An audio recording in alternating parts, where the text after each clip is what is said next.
Ready जी ready. आपने कहा था कि एक मोड़ पे जहां बिछड़े थे आज मिल भी गए हैं और चेतन बरागटा आपके पास आ भी चुके हैं और अब पार्टी की मजबूती किस तरह से मिलेगी? देखिए, जिंदगी में ऐसे दौर आते हैं और कभी बिछड़ते हैं कभी मिलते हैं, और मैंने इसी प्रकार से बात कही कि एक मोड़ आया था जहां हम बिछड़ गए थे, लेकिन एक मोड़ फिर से आया जहां हम फिर मिल गए, मिलकर के आगे बढ़ रहे हैं। और मुझे इस बात की खुशी है कि डुबरकोट काई में हमारी पार्टी का बहुत मजबूत संगठन है, आधार है। वो सारा परिवार अब इकट्ठा होकर के आगे बढ़कर के काम करने के लिए निकला। चेतन बरागटा जी की भारतीय जनता पार्टी में वापसी होने के साथ वहां पर पार्टी को मजबूती मिली है, और उनके साथ साथ में जितने भी जो लोग वहां पर पार्टी से जुड़े थे उनकी विधिवत पार्टी में वापसी इस बात का संदेश है कि हम सब इकट्ठा हैं, वैचारिक दृष्टि से इकट्ठा हैं। हम पार्टी के लिए इकट्ठा होकर के काम पहले भी किए हैं। हम पार्टी को मजबूत करने के लिए, पार्टी की जीत दिलाने के लिए फिर से इकट्ठा होकर के काम करेंगे। इस भाव के साथ सभी लोग ने आदरणीय प्रधानमंत्री जी की नीतियों पर अपनी आस्था व्यक्त की है, और उनके साथ साथ में हमारे पार्टी के राष्ट्रीय अध्यक्ष जी के काम पर जो है आस्था व्यक्त करते, उनके नेतृत्व पर आस्था व्यक्त करते हुए पार्टी के सब साथी हमारे पार्टी में शामिल होकर के एकजुट होकर के काम करने के लिए आगे बढ़ रहे हैं। सर, हिमाचल प्रदेश लोक सेवा आयोग के अध्यक्ष और सदस्यों की नियुक्ति को लेकर विपक्ष सवाल खड़े कर रहा है, और कांग्रेस की राष्ट्रीय प्रवक्ता अलका लांबा ने कहा है कि सरकार चहेतों को रेवड़ियां बांटने का काम कर रही है।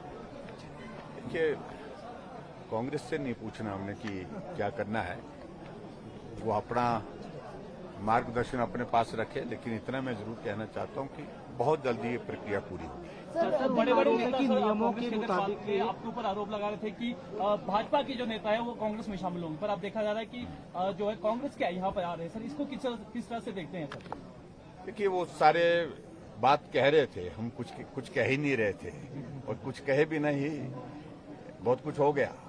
जिस बात को कांग्रेस को समझना चाहिए, हिमाचल प्रदेश में कांग्रेस पार्टी आज नेतृत्व विहीन है, और ऐसे में कांग्रेस के वरिष्ठ नेता जो वर्किंग प्रेसिडेंट थे, बहुत लंबा चिंतन मंथन हुआ कांग्रेस पार्टी में, अध्यक्ष कौन बनेगा, बहुत सारे लोग अध्यक्ष के लिए दौड़े थे, और अंततः निर्णय हुआ।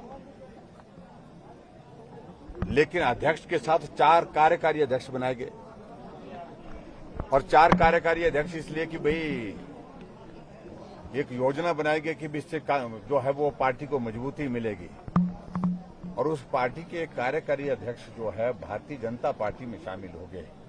उस पार्टी के एक प्रदेश के उपाध्यक्ष वर्तमान में दोनों सिटिंग विधायक हैं, वर्तमान के विधायक हैं, दोनों भारतीय जनता पार्टी में शामिल हो गए। इससे साफ होता है कि कांग्रेस डूबता हुआ जहाज है, और उस जहाज से सब लोग निकलना चाह रहे हैं, अपना जीवन बचाना चाह रहे हैं, अपने राजनीतिक जीवन की मैं बात कर रहा हूं। लोग उस तरह से ये भगदड़ मचेगी, आने वाले समय में अभी और भी ज्यादा देखने को मिलेगी। सर, दिल्ली के डिप्टी सीएम मनीष सिसोदिया के 20 ठिकानों पर छापेमारी की है सीबीआई ने, क्या कहना चाहेंगे? उनका कहना ट्वीट आया है कि ईमानदार सरकार है और कुछ भी नहीं मिला। देखिए, ईमानदारी के नाम पर उन्होंने बहुत कुछ कर लिया, और जो एक्साइज का जो मसला है वहां पर, जिस बात को लेकर के वहां पर बड़े स्तर पर वहां पर घोटाले हुए हैं, उन सारी बातों को लेकर के वहां के लेफ्टिनेंट गवर्नर ने